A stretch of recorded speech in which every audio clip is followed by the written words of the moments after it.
everyone please look into the camera, please. I'm honored to introduce to you all Honorable Tulsi Gabbard, a successful and established American leader who is very happy. We are all very happy to see us here with us. I'm going to give you a little bit detail about her. She is representing Hawaii's 2nd Congressional District. Tulsi Ji is one of the first 2 female combat veterans. She is the first Hindu and first female of Samoan ancestry to ever serve as a member of the U.S. Congress. Tulsi Ji was elected at Hawaiian State Legislature in 2002 at the age of 21, making her the youngest woman in the country ever elected as a state legislator.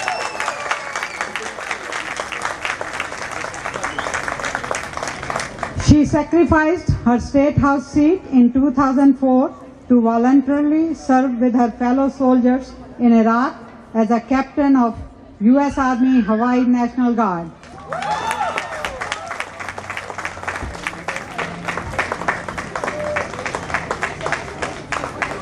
She has served on 2 deployments to the Middle East. She is a decorated young veteran who is seen by many in Hawaii as a role model. She is an inspiration for all of us because of her commitment to Seva. In 2012, while serving as a Honolulu City Council member, Tulsi Ji won the Democratic primary election after a come-from-behind victory over established candidates. She then went on to win the general election in November. Representative Tulsi Gabbard Ji took her congressional oath of the office of Bhagavad Gita, making her the first time this has been done in U.S. Congress.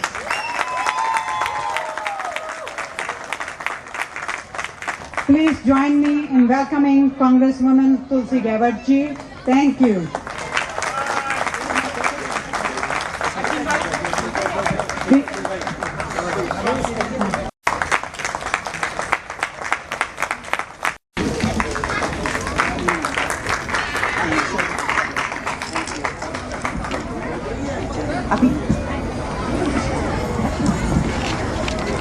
Namaste, everyone. Jai Shri Krishna. I just got off a plane from Hawaii about an hour ago, so I have to say aloha to all of you here in Atlanta. It's so wonderful to be able to kick off the celebration of this Diwali season and this wonderful holiday with all of you here. I'm pleased to also announce to you that tomorrow, what is today? Today's Sunday? I'm losing track of time. I was on an airplane overnight. On Tuesday in Washington, D.C., we will be celebrating within the United States Congress the very first Diwali celebration ever held at the U.S. Capitol.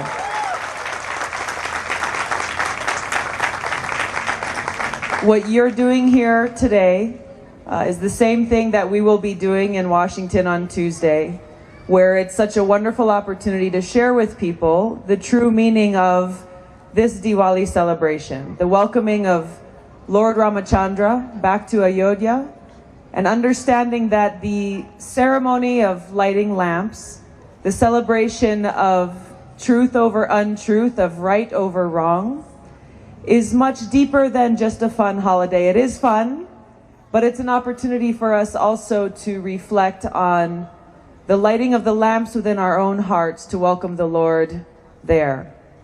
I'm so honored to be able to serve not only my constituents in Hawaii, but all of you, and to help share with others what is so special about our practice of karma yoga, bhakti yoga, our practice of seva, and how important it is to all of us. Thank you so much. Jai Shri Krishna. Namaste. I'm privileged to be able to join all of you at such an auspicious place for so many reasons.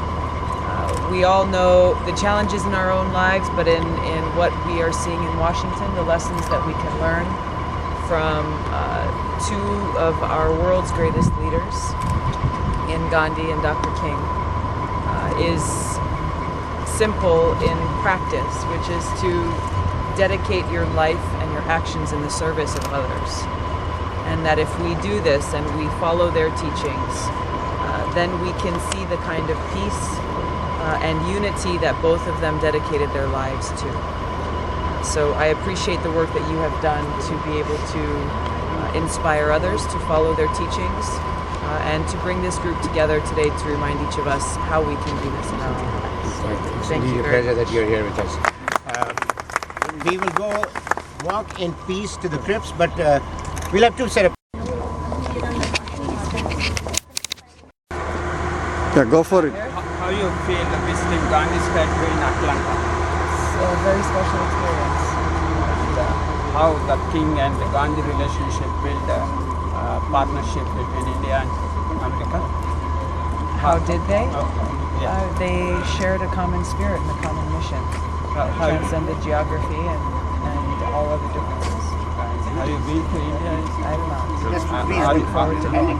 Are you in the India caucus also? Yes. So could you explain how they work to strengthen the relationship between India and America? It brings about understanding between the two countries and seeks to find out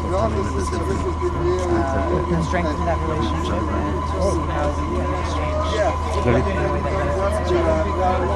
Is there any message to the community here to strengthen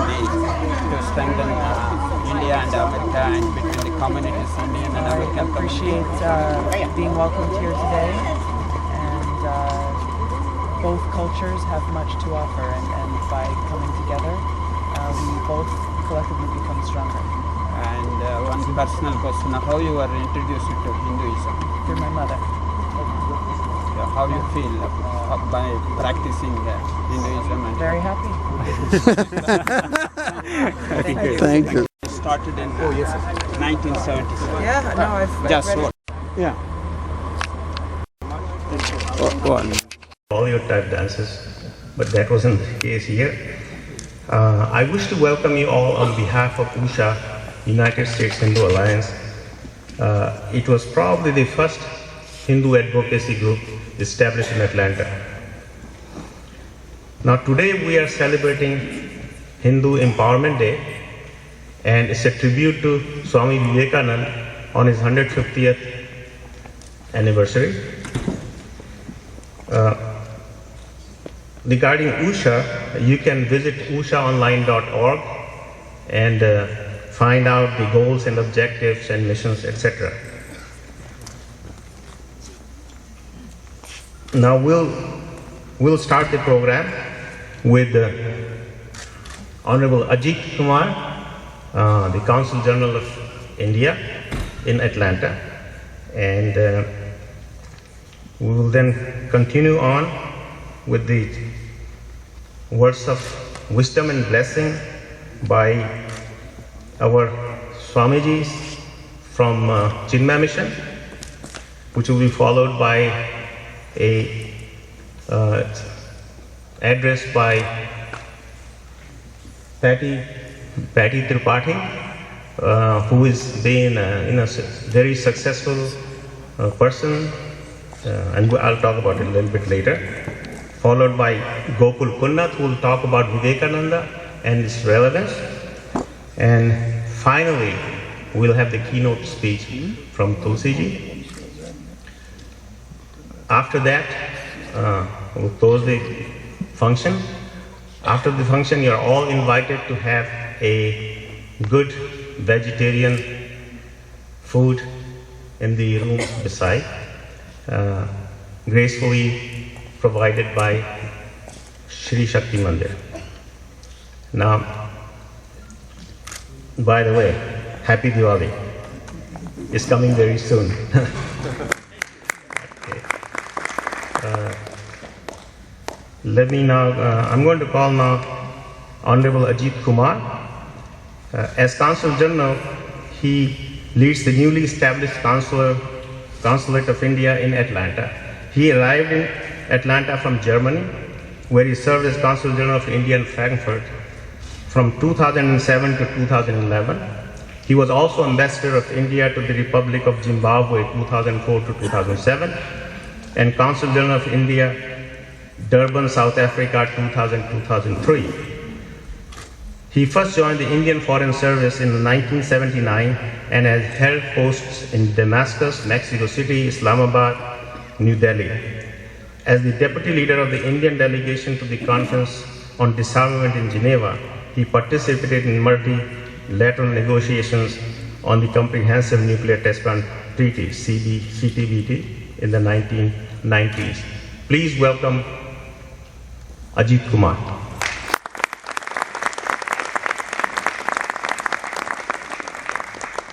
Namaste.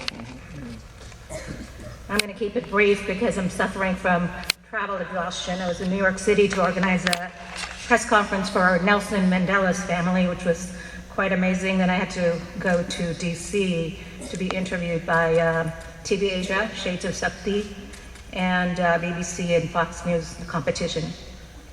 I was born near where Buddha died, in Gorakhpur, in a Hindu family, and I attended Catholic school, Notre Dame. So I've been exposed to a lot of religions, but I'm proud to be Indian and a Hindu. Swamiji is key in enlightening the West of Indian philosophies, and is credited for interfaith awareness. Mahatma Gandhi was also influenced by him. And I just saw that on the internet that even Seoul is celebrating this anniversary. Usha has done a great job in raising awareness, and thank you for inviting me, Gokul, to Washington, D.C. I've enjoyed your event, but we have a long way to go. 20 years ago, I couldn't get a TV job. I had to change my name from Pratibha to Patty, and I had to cut my hair short so people couldn't tell I was Indian. When you have likes of Bobby Jindal, Nikki Haley, Bera, it's a pleasure to know Tulsi, who took oath on Bhagavad Gita.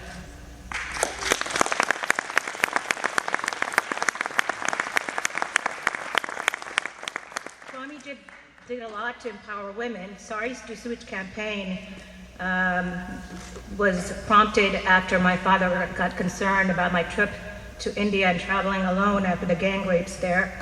Proceeds go to Raksha. 3 role models are from Atlanta, and it's important to provide safe harbor for women who are marginalized by society. And I am still looking for sponsors. As I said, it's getting global publicity, and the calendar comes out next week. I hope you'll check out sarsdesuits.com. Thank you. Sri Aurobindo, and a post turned into a saint. Anyway, I won't go into too much of that. Keeping up with the time, I guess we are eagerly waiting for Honorable Congresswoman to address this crowd, and I would like to invite Ravi Jaishankar to introduce her. Ravi Jaishankar is graduated from Rutgers University in 2010 and triple majored in information technology, religion, and psychology. His current full-time position is AT&T, where he is a business analyst. His primary seva work is his role as the National President of the Hindu Students' Council. He is looking to pursue graduate studies in both religion and psychology so that he can become a Hinduism professor and also a psychologist and integrate Hindu spirituality with this psychology. And in keeping up with what Gokulji said about all the Indian leaders are old, population is young, so we have our young leaders here. Gokulji is fairly young, he's like my son's age, and Ravi Shankar is even younger. Ravi, please. Namaste and pranam to all honorable acharyas, dignitaries, speakers, organizers, volunteers, and audience members. I'm honored to introduce to you Tulsi Gabbard, the first Hindu elected to the U.S. Congress, who is very happy to be with you all today. Tulsi is a decorated war veteran, a bright light in the world of politics, and a lifelong practicing Hindu who will provide a voice for all Hindu Americans in Congress. Tulsi was elected to the Hawaii State Legislature in 2002 at the age of 21, making her the youngest woman in the country ever elected to a state legislature. She sacrificed her state house seat in 2004 to voluntarily serve with her fellow soldiers in Iraq as a captain in the U.S. Army Hawaii National Guard and has served on 2 deployments in the Middle East. She is a decorated young veteran who is seen by many in Hawaii as a role model for young men and women alike and an inspiration to all. On January 3rd of this year, Tulsi was sworn into the U.S. Congress, taking her oath on the Bhagavad Gita, a historical event. Tulsi currently serves on the Committee of Homeland Security and the Committee on Foreign Affairs, and she is Vice Chairman of the Democratic National Committee. Her successful leadership has been underscored by Dasya Bhava, the attitude of being a servant devotee of Bhagavan, and a servant leader to all those she serves. This Bhava, or divine mood, provides a spiritual emphasis to the work Tulsi does in Congress. Her foundational practice, which lies in the Gita, is pervaded by this seva mindset and allows her to embody the universal teachings of Dharma. She is a spiritual beacon who emanates a peaceful, caring, and unconditional presence. You can tell that she is really there, with no pretenses. Such genuineness can only come from a powerful and dedicated spiritual practice. Tulsi has made an impact on my generation of young Hindu Americans in a more powerful way than she herself may realize. For most young Hindus, there is a subtle but prevalent shame in associating with Hinduism due to the various misconceptions of these dharmic traditions that exist in the West. Young Hindus are faced with misrepresentations of their traditions by the popular media, school textbooks, and general cultural outlook of their peers. Their parents don't know enough to answer questions on misconceptions like polytheism, worshipping cows, and the caste system.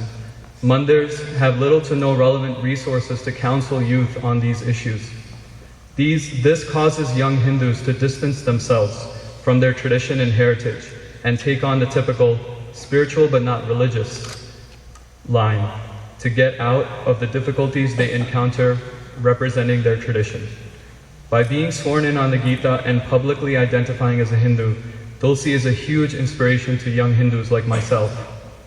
They see that they can also stand up and be empowered Hindus as well, without being held back by the stigma they have encountered growing up in the West. So I offer my deepest pranam and thanks to Tulsi for this great service that she continues to provide. With that, I present you the first Hindu member of the United States Congress, Tulsi Gabbard.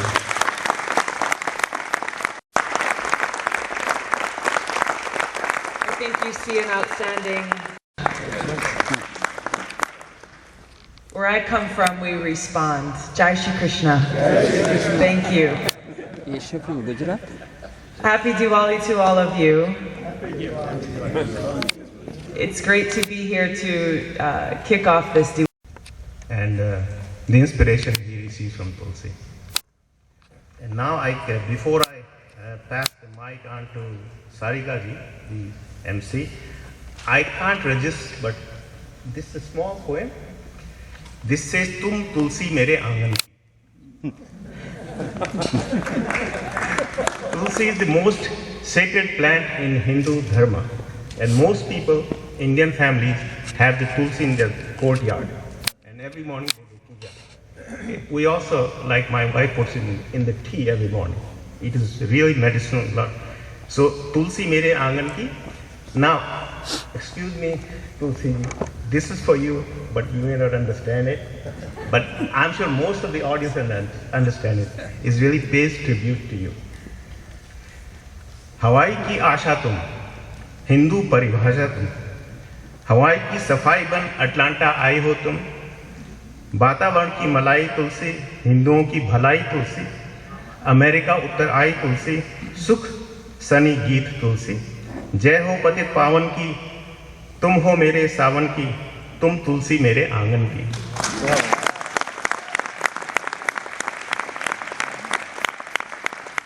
आया है जोर का तूफान भारत में, मुस्कुरा दो तुलसी नजाकत में, गरजती सांस से इस बार है तुलसी, वाशिंगटन में चले पुरजोर है तुलसी, हमारा रंग निझावन की, विवेकानंद की आवन की, तुम तुलसी मेरे आंगन की. He is the author of this. He just passed it on to me, and I said,